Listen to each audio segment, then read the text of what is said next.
You searched for mobile versus residential proxy and you got a wall of pages all telling you the same thing.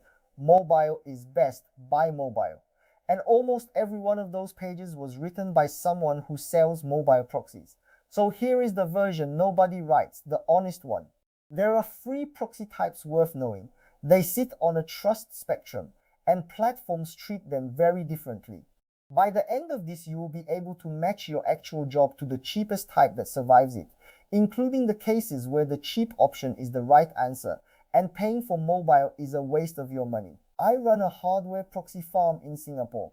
Real phones, real SIM cards from Singtel, M1 and StarHub on the live carrier network. So yes, I sell mobile proxies and you should weigh the parts where I say mobile wins with that in mind. But I am also going to tell you exactly when residential or even data center is the smarter buy, because selling someone the wrong tier just gets me a refund and a 1-star review. Let us go through all three, what they really are and which one your job needs. Start with the big picture because the whole thing is a trust spectrum. Data center sits at the bottom, residential sits in the middle, mobile sits at the top. Everything else in this video is just detail hanging off that one line. Platforms are constantly asking one question about your traffic. Does this look like a real local person or does it look like a machine in a server room? The three proxy types answer that question with three different levels of believability. And the price tracks the believability almost perfectly. So what is a data center proxy really? It is an IP address that lives on a server inside a hosting data center. It is cheap because data center space and bandwidth are cheap. It is fast because the connection is a fat wired line with very low latency. And it is instantly flagged on anything sensitive because the entire block of addresses belongs to a known hosting company and platforms have those blocks mapped years ago. When you log into a serious account from a data center IP, the site reads it as traffic from a server, which is exactly what it is. There is no disguise. A residential proxy is the next step up. It is a home IP, the kind a normal household gets from its internet provider, except you are borrowing it through a peer pool. That means an app or an SDK somewhere is paying or rewarding real people to share their bandwidth, and your traffic rides out through their connection. The appeal is obvious, it looks like a real home. But look underneath and there are two real problems. First, the consent question. You often cannot tell how cleanly the people in that pool agree to share their line. Second, reliability. It is someone's home connection, so it can go offline in the middle of your request, and the same IP gets handed to many buyers at once. So it may already be dirty from someone else's job before you ever touch it. A mobile proxy is the top of the spectrum. It is a real carrier IP on a real SIM card, sitting behind carrier-grade net. It is the exact address a normal phone gets when it connects to Singtel, M1 or StarHub here in Singapore. The thing that makes it powerful is the carrier-grade net. Carriers put thousands of real subscribers behind each public IP, so a platform that bans your IP risks banning a pile of real paying phone customers along with you. That shared trust is something data center and residential simply cannot offer, and it is the whole reason mobile sits where it sits. Now the flag spectrum platforms actually run because this is the mechanism behind everything. A site judges an IP on roughly three things: the reputation of the SN, the network block it belongs to, the history attached to that one specific address, what it has done before, and how many real users plausibly share it right now. Data center loses on all three at once. Residential fixes the SN and looks like a home, but loses on history because pool reuse means the address has a past you did not create. Mobile wins on all three because the block is a clean carrier, the history blends into thousands of phones, and the sharing is genuine. Let us talk price because this is where people make the wrong call.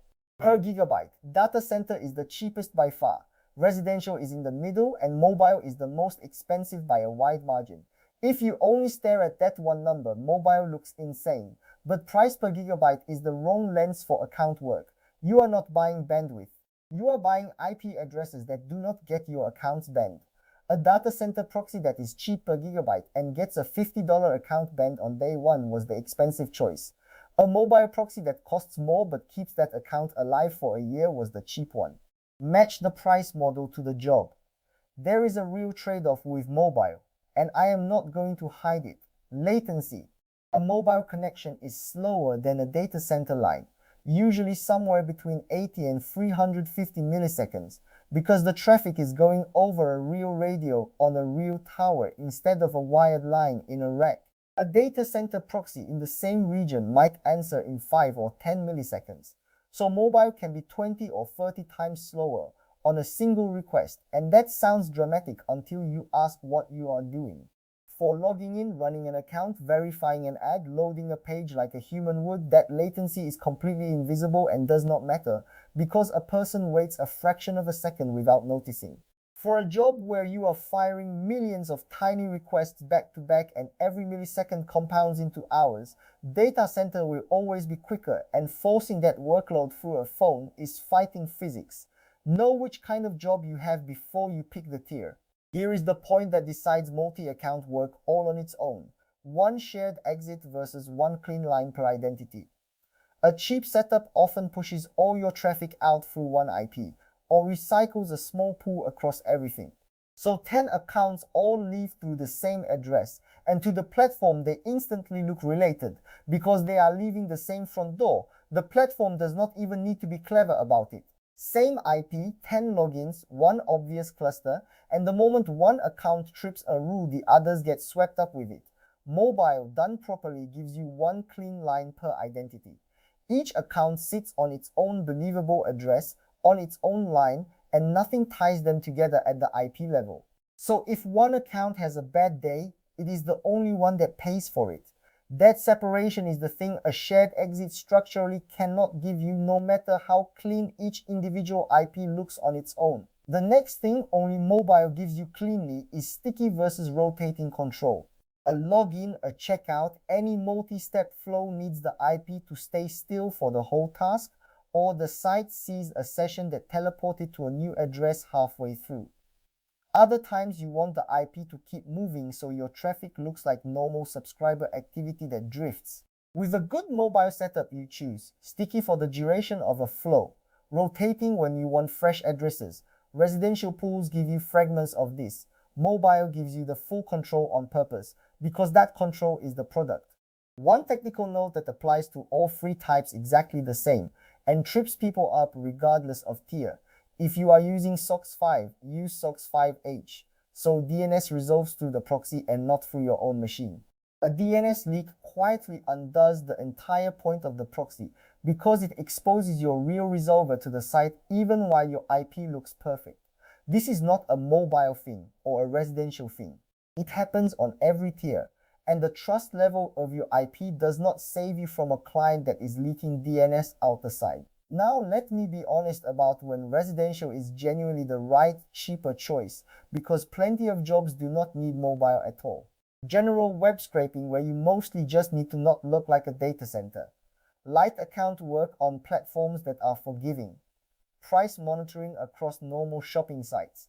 Gathering public data at moderate scale on targets that are not fighting back hard. For all of that, a decent residential pool is cheaper and good enough, and reaching for mobile is paying top-tier prices for a job the middle tier handles fine. If your targets are not running aggressive bot detection and your accounts are not high value, do not overbuy. And data center is genuinely fine too in a narrow band. It is the right tool whenever the destination simply does not care about IP reputation. Hitting your own infrastructure or your own internal IPs, geo-testing where you only need to appear in a region for a moment, raw speed work like load testing where you want the fastest, cheapest pipe you can get, scraping sites that do not bother to block anyone. For all of that, data center is faster and far cheaper, and reaching for mobile would be throwing money away. The rule is short. If nothing is going to flag the IP, use the cheapest IP. So where does only mobile hold up? Running believable accounts, especially several of them. Automation at any real scale, where you need both separation and survival over time. At verification, where you need to see exactly what a real local user sees from a real local address. And scraping the hardest targets, the ones with serious bot detection that flag data center instantly and recognize tired residential pools too. In all of those, the carrier trust, the one clean line per identity, and the sticky control stack up into something the other two tiers cannot match. These are the jobs mobile was actually built for. So how do you actually choose? Walk down the spectrum and stop at the first tier that survives your real target. Is the IP reputation irrelevant to what you are hitting? Use data center. It is the cheapest and the fastest. Do you just need to not look like a data center on a target that is not too strict? Residential is your answer. Are you running real accounts, automation, ad verification, or a target that actively fights back? That is where mobile earns its price, and nothing cheaper will hold. And here is the honest caveat to end on. The best proxy is not the most powerful one. It is the cheapest one that does not get you blocked. Do not let anyone, including me, talk you into the top tier for a job the bottom tier handles. Start one tier below where you think you need to be, test it against your actual targets, and only move up when something genuinely fails. Buying mobile for a job that data center could do is the same mistake in reverse as buying data center for a job that needs mobile. Match the tool to the work. If your work is the accounts and automation kind, the kind where the IP has to look like a real local person and your identities have to stay separate, I will save you the trial and error. There is a free trial of Singapore Mobile Proxy, Real SG SIM cards from Singtel, M1 and StarHub on the hardware farm, one clean line per identity, sticky or rotating, your choice. Use the code YT30 to try it before you commit a single cent. The link in the description goes straight to the homepage. Test it against the exact target that has been giving you trouble, and you will know within an hour whether mobile is the tier your job actually needs.